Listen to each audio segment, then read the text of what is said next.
Au 8.9, une bille tourne horizontalement dans un entonnoir assimilable à un cône d'axe vertical. C'est-à-dire un cône qui est à la verticale, comme un entonnoir, donc la pointe du cône contre en bas. La génératrice fait avec l'axe, qui est donc un axe vertical, elle fait un angle alpha, en fait. Alors, la question est la suivante. Calculer le temps de révolution de la bille en fonction de l'angle alpha et de la hauteur h entre le sommet du cône, donc la pointe qui est tout en bas, et le plan dans lequel tourne la bille, dans le plan horizontal où le mouvement a lieu. Alors, on doit représenter la chose de la manière suivante. Vous avez donc ici le cône que j'ai représenté avec les génératrices du cône ici que je dessine en vert et qui font par rapport à l'axe du cône qui est un axe vertical, eh bien ça fait un angle alpha. Donc on retrouve cet angle alpha ici, là. Ensuite, le mouvement, lui, il s'effectue, c'est un mouvement circulaire en fait qui s'effectue dans un plan horizontal. Alors, je ne vais peut-être pas le dessiner en rouge, je vais le faire en bleu. Donc, dans ce plan horizontal, que j'ai fait ici, avec un petit trait là, dans ce plan ici, eh bien, ce plan est un plan horizontal, eh bien, la bille fait un mouvement circulaire uniforme. Alors, bon, c'est assez réaliste, puis en même temps, c'est un petit peu boiteux. Évidemment, plus la bille tourne, plus elle va perdre de la vitesse. Donc, en perdant de la vitesse, elle aura tendance à tomber. Elle ne va pas rester sur ce plan horizontal indéfiniment, forcément, à cause justement des forces de frottement. Mais, disons, l'exercice dit que c'est comme ça que ça se passe. On peut imaginer une situation où peut-être on arrive à faire un ou deux tours en gardant le tout dans un plan horizontal. Donc ça fait partie de la stratégie de l'exercice. Dans un premier temps, on va considérer qu'on a un mouvement circulaire dans un plan horizontal, et qui dit mouvement circulaire uniforme en l'occurrence, dit accélération centripète. Et donc, s'il y a une accélération centripète, eh bien, on va pouvoir appliquer la deuxième loi de Newton qui dit que la somme des forces est égale à la masse fois l'accélération. C'est comme ça qu'on va relier les deux choses. C'est-à-dire donc la période qu'on doit déterminer, la période pour faire un tour, qui est liée au mouvement circulaire uniforme, avec justement l'accélération et les forces, qui, elles, interviennent plutôt dans la deuxième loi de Newton. Alors, les forces en présence ici, qu'est-ce qu'on a? Eh bien, on en a deux. On a évidemment la bille qui est attirée par la Terre avec une force de pesanteur verticale vers le bas. Et puis, comme elle est sur un plan incliné, eh bien, elle subit de la part de ce plan incliné une force de soutien qui est perpendiculaire au plan incliné. On considère que les frottements sont négligeables. C'est comme ça que la bille reste dans un plan horizontal, en fait, ici. Et donc, elle suit plutôt un mouvement circulaire uniforme dans un plan horizontal. Ça, c'est ce qui est écrit dans la donnée. Le mouvement, il est dans un plan horizontal. Donc, c'est difficile de dessiner, de vous représenter ça. Si j'étais en face de vous, ce serait plus simple. Mais donc ce plan horizontal, c'est ce plan que je dessine ici en... Non, c'est pas ce que je voulais faire. C'est ce plan que je dessine ici en jaune. Là, Donc, étant donné que le mouvement circulaire, il est dans ce plan-là, eh bien, l'accélération centripète que subit l'objet, eh bien, c'est une accélération qui est aussi dans ce plan, forcément. Alors, elle est dirigée vers le centre du cercle. Donc, on doit la dessiner comme ça. Elle est ici, cette accélération centripète. Quand la bille a fait un demi-tour puis qu'elle est ici, c'est le contraire. L'accélération centripète sera comme ça. Puis à ce moment-là, la force de soutien ici, elle sera perpendiculaire au plan incliné, donc comme ça. Et la force de pesanteur, elle sera comme ça. Donc, on a une accélération centripète qui est dirigée vers le centre du cercle qui est ici. Alors, qu'est-ce qu'on fait maintenant? Eh bien, on écrit évidemment la deuxième loi de Newton sur cette bille qui tourne. Donc, elle subit deux forces, P plus S égale M1. Alors là, je vois qu'on a la force de pesanteur et l'accélération qui sont deux vecteurs qui apparaissent dans la deuxième loi de Newton et qui sont perpendiculaires l'un l'autre, parce qu'en fait, le poids est vertical, toujours, et là, en l'occurrence, l'accélération, elle est dans un plan horizontal. Donc, les deux sont perpendiculaires. Je choisis donc un axe X horizontal, un axe Y vertical pour représenter la situation. Alors, sur l'axe X, le poids a une composante nulle, puisqu'il est vertical. Par contre, sur l'axe Y, le poids va vers le bas et l'axe Y va vers le haut, donc moins P. En ce qui concerne l'accélération, elle est purement dans un plan horizontal. Donc, comme elle est dans le même sens que l'axe X ici, eh bien, on aura donc égal m fois a. A positif dans l'équation sur X, et puis m fois 0, il n'y a pas d'accélération verticale puisque le mouvement est horizontal, donc 0 dans l'équation sur Y. Alors, ce qui reste maintenant, et ça c'est un petit peu plus difficile, mais bon, vous commencez à avoir l'habitude, c'est la force de soutien. Donc la force de soutien, ce que je veux maintenant, c'est la composante que je vais dessiner en mettant violet, ici, je ne sais pas si vous voyez le violet, ouais, je pense que vous voyez. La composante de la force de soutien qui est parallèle à X, c'est le côté violet qu'il y a ici. Alors, ici, cet angle alpha, là, non, pardon. L'angle alpha qu'on a ici, eh bien, on va le retrouver ici. Alors, comment on fait ça? Eh bien, comme on l'a fait à plusieurs reprises, si là, vous avez l'angle alpha, là, il y a un angle droit, là en haut. Donc là, en haut, vous avez 90 moins alpha. Et donc ici, vous avez 90 moins alpha, c'est-à-dire alpha. Donc, vous retrouvez cet angle ici. Je vous laisse vous en convaincre si ce n'est pas déjà fait. Sinon, je poserai la question à la fin, puis je vous réexpliquerai. Donc, vous avez cet angle alpha ici. Ce qui nous intéresse, nous, maintenant, c'est la composante parallèle à X, c'est-à-dire parallèle à l'horizontale ici, c'est-à-dire le côté violet, on va dire, dans notre triangle. Alors, ce côté violet par rapport à l'angle alpha, c'est le côté adjacent. Donc, qui dit adjacent dit cosadjib, donc dit cosinus. C'est pour ça que ici, le soutien, eh bien, la composante selon X, c'est S fois cos alpha, ici. Et puis, par contre, donc là, je devrais le faire en violet, si j'étais cohérent, voilà, S fois cos alpha.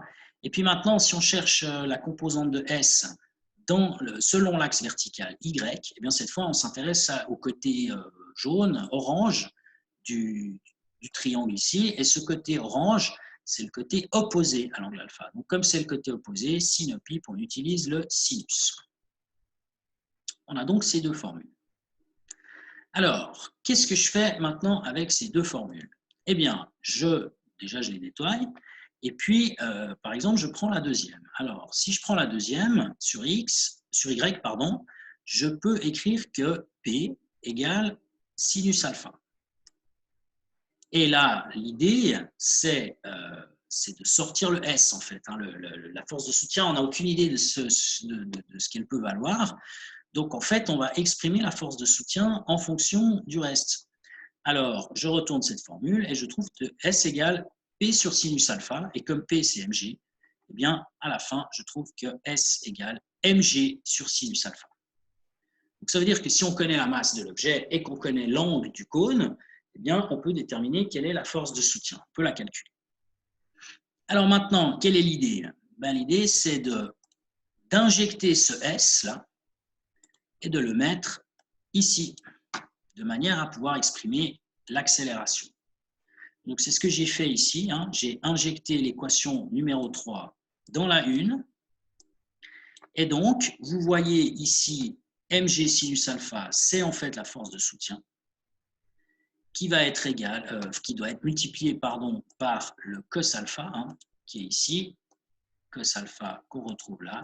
Et donc, ça va être égal à m fois a, c'est-à-dire donc la partie droite ici dans l'équation numéro 1 qu'on retrouve ici.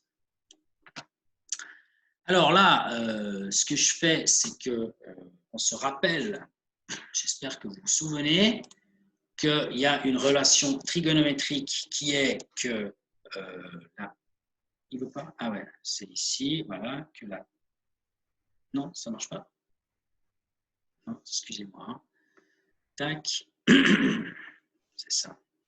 Voilà. La tangente de l'angle alpha, c'est égal au sinus de l'angle alpha sur le cosinus de l'angle alpha. Donc, c'est ce qui a été utilisé ici. Là, vous voyez qu'il y a le sinus qui apparaît, et puis là, il y a le cosinus. Donc, en fait, le sinus est sous la barre, le cosinus est en dessus. Donc, c'est comme si on écrivait mg sur tangente alpha égale m fois a ici. Alors, ce qu'on peut voir dans ce calcul, c'est qu'il y a un m ici et un m ici qu'on dégage, en fait. Et donc, en définitive, on se retrouve avec une seule formule qui est une formule qui permet de calculer l'accélération a égale g sur tangente alpha. Bon, si par exemple vous mettez un angle alpha qui est égal à 0 degré, ça veut dire qu'on a un cône qui est comme ça, qui est complètement serré. Eh bien, quelle sera l'accélération? On peut imaginer que ce sera une accélération. Non, ça n'a pas de sens ce que je dis. Excusez-moi, je retire ce que j'ai dit. Alors, bon, on va en rester ici, hein, avec cette accélération qui est égale à g sur tangente alpha. On va peut-être relire un petit coup la donnée, hein, histoire de ne pas se perdre. Qu'est-ce qu'on veut? On veut calculer le temps de révolution, le temps pour faire un tour. C'est ça. Alors, nous, on a l'accélération. Comment est-ce qu'on la relie, cette accélération, avec le temps pour faire un tour?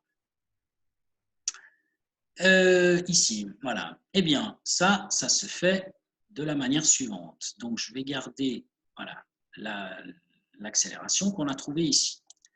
Alors maintenant, cette accélération, c'est une accélération de type centripète, puisqu'on a un MCU, un mouvement circulaire uniforme. Donc, on peut l'écrire comme étant égal à V carré sur R.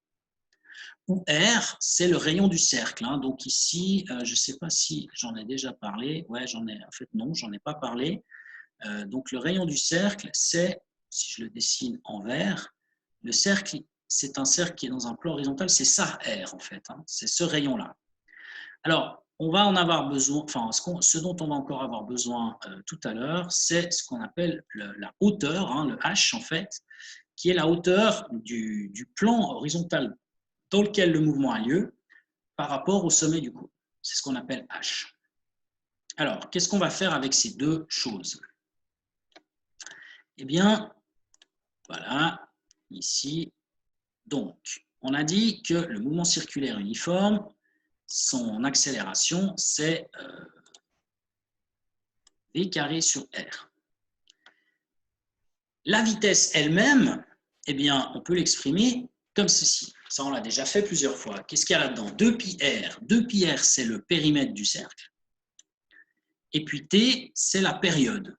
Donc, pour faire un tour complet, c'est-à-dire une distance qui est égale au périmètre 2 fois pi fois r, ben, il lui faut une fois la période.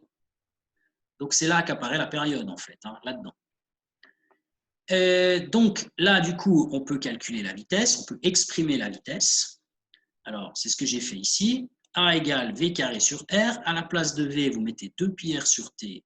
C'est ce qu'il y a ici. Vous n'oubliez pas de le mettre au carré, puisque V est au carré. Et puis là, bah, du coup, il va falloir simplifier un petit peu les choses. Alors, qu'est-ce qui reste? 2 fois pi au carré, ça devient 4 pi carré. Le R au carré, ça devient R carré. Là, ça devient un petit peu dur à voir. Hein. Donc là, il y a le R carré. Le tout divisé par T au carré. Et encore divisé par le petit R qu'il y a ici. Alors, vous voyez qu'il y a un des deux R qui se simplifie. Et donc, ici, il nous reste quoi? Il nous reste, c'est bon, allez, vas-y, 4 pi carré. Et puis, il y a un des R qui se simplifie, un des R en haut. Donc, on n'a plus R carré, mais on a R tout seul. Et puis, en bas, il n'y a plus de R du tout. Donc, l'accélération, c'est 4 pi carré R sur T carré. Et maintenant, le petit truc, justement, c'est le R, en fait. Comment est-ce qu'on peut faire apparaître le rayon du cercle? Eh bien, c'est grâce à ce qui est juste en dessus, ici, c'est-à-dire ceci. Alors là, il faut que je remonte au schéma.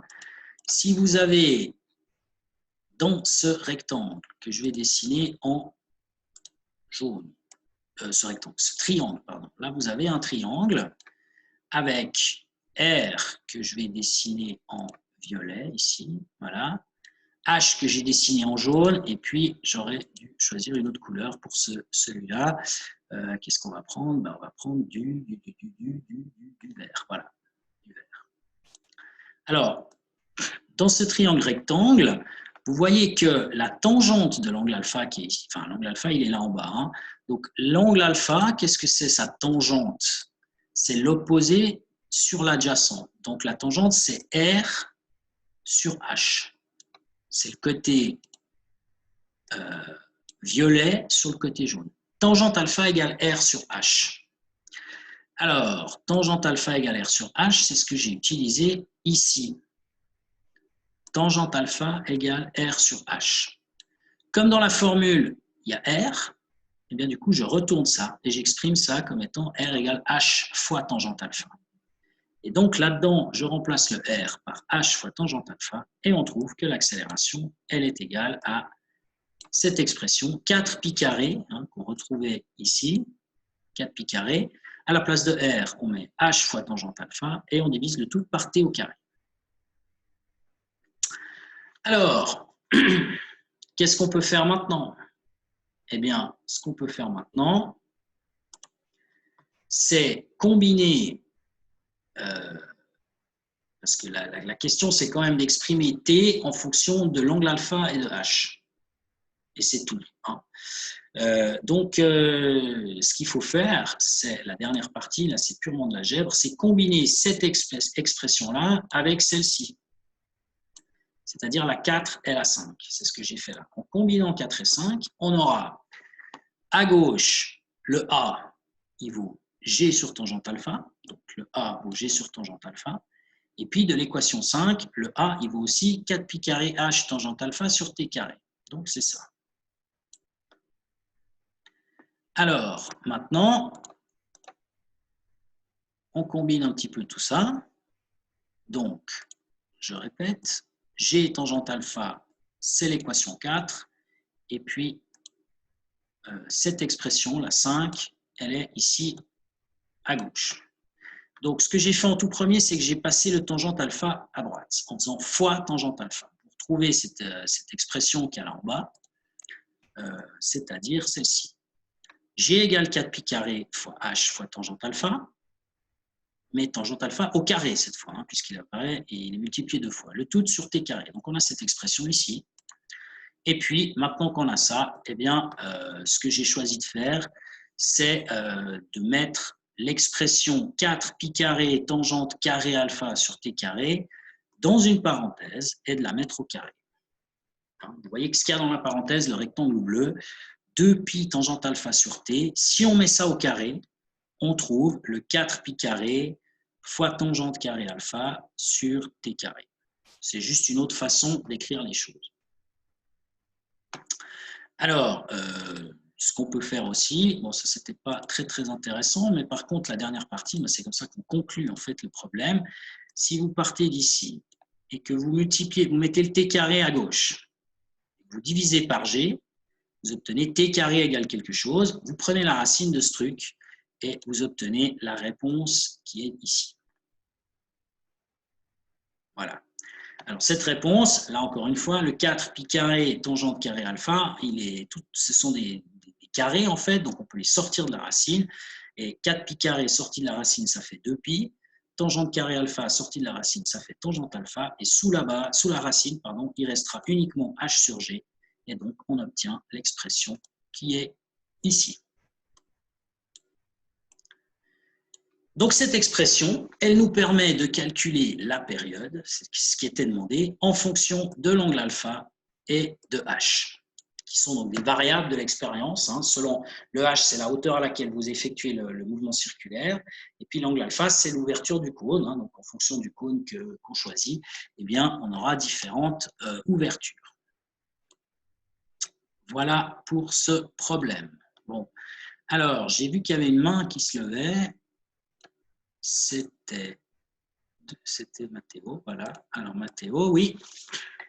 Est-ce qu'on aurait aussi pu résoudre en remplaçant A dans l'équation de la deuxième loi de Newton par V au carré sur T, V au carré sur T?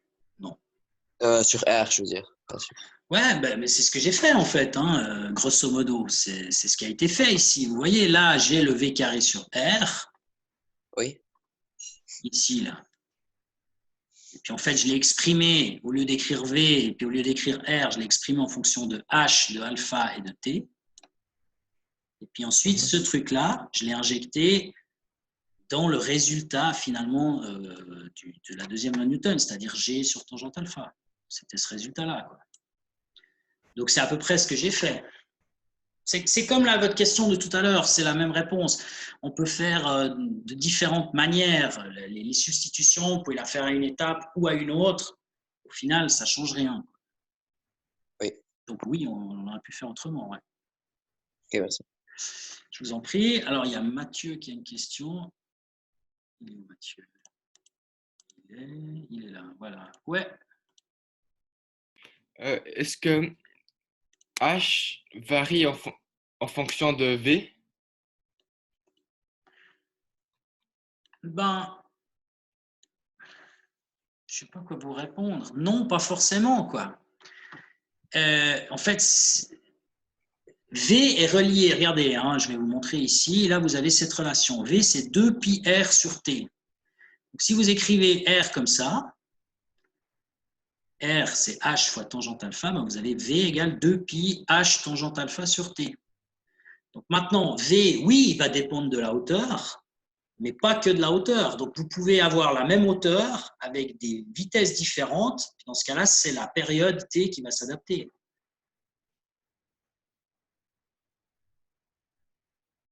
Vous comprenez ce que je veux dire? Bon, pardon.